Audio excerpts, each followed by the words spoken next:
ज्यादातर लोग प्लेन्स का एक कंसेप्ट ले लिया है सेकंड होम। तो क्या करते हैं, रहते यहाँ है, वहां लगाया, एयरबीएनबी को दे दिया, इसको दे दिया, उसको दे दिया, एक बड़ा चीज है। अब ये कैसे हो रहा है? ये इसलिए हो रहा है क्योंकि गवर्नमेंट ने हमेशा फास्टर डेवलपमेंट को प्रायोरिटी दिया, इम्पैक्ट असेसमेंट को नहीं दिया।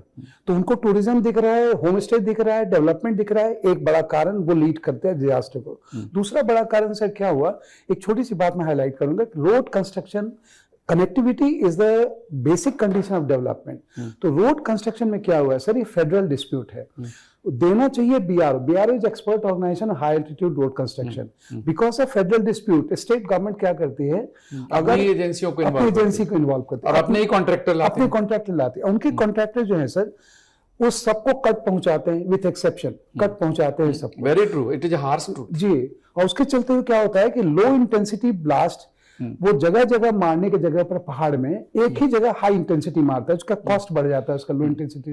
एक्चुअली जो हिली एरिया में रोड कंस्ट्रक्शन की टेक्निक है ना जी, वो बहुत ही एडवांस टेक्निक यूज होती है, बट अनफॉर्चुनेटली यहाँ ब्लास्टिंग करके यूज कर रहे हैं, माइनिंग वाली टेक्निक लगा रहे हैं रोड कंस्ट्रक्शन के लिए। जी सर, आप वो चूंकि आप आईआईटी से हैं, वो भी सिविल से ही हैं, आप इस चीज को पॉइंट आउट करें। लेकिन मैं इसको जोड़ना चाहूंगा सर, आपके पास इतना विजडम होते हुए भी आप पॉलिटिकल मास्टर को नहीं समझाएंगे, क्योंकि politician not ready to take the technocrats into confidence, not ready to take bureaucrats into confidence. उनको एकदम शॉर्ट टर्म डेवलपमेंट दिखाना है ताकि लोगों को लगे आज उत्तराखंड बना, कल उत्तराखंड सिंगापुर बन जाएगा।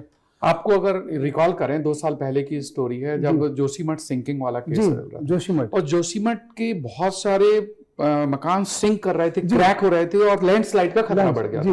वहां पर भी अल्टीमेटली जब रिसर्च हुई आईआईटी रुड़की की, सीबीआरआई की, सीआरआरआई की, तो बहुत सारी जो रिसर्च रिपोर्ट्स आई उसमें यही पता चला कि human interference, deforestation, man made activities, then construction activities and unregulated cutting of the slopes of the mountains, जहां पर रोड बनाने के लिए हम कट कर रहे हैं, स्टीप कर दे रहे हैं, that is actually resulting into this. बड़े बड़े power plants are hydro power plants, and they are creating lot of the cutting, storage of water and that water pressure on one side and the fragileness on the other side। जी, और उसमें सबसे multiply करते हैं sir, ये जो blasting करते हैं, blast होता है, अनवांटेड क्रैक्स होता है माउंटेन में। अनवांटेड क्रैक जैसा आलोक सर ने भी बताया कि ये लेटेस्ट माउंटेन है, यंगेस्ट माउंटेन है और भी फ्रेजाइल है ये। उसमें जो एमिशन ऑफ हॉट गैसेस होने शुरू होते हैं, उससे वो फॉरेस्ट गिरना शुरू होता है। ऊपर से डिफॉरेस्टेशन लगातार, अभी 6000 तो प्लांट ये ऐसे ट्री काटने हैं देवदार के, 4 धाम यात्रा का बना रहे हैं सर। शेरशाह सूरी एक समय में सड़क जीटी रोड बनाया, डॉट ही कनेक्ट किया, लेकिन दोनों बगल प्लांटेशन किया। उस समय में उनको ये विजन था प्लांटेशन का।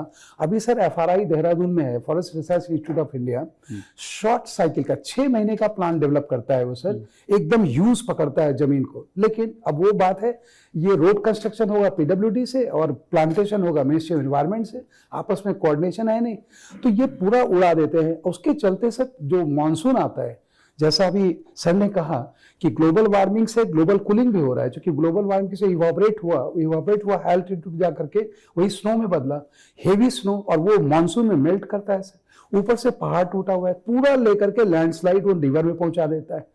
तो ये जो हो रहा है सर, ये पूरा एकदम चेन रिएक्शन में हो रहा है।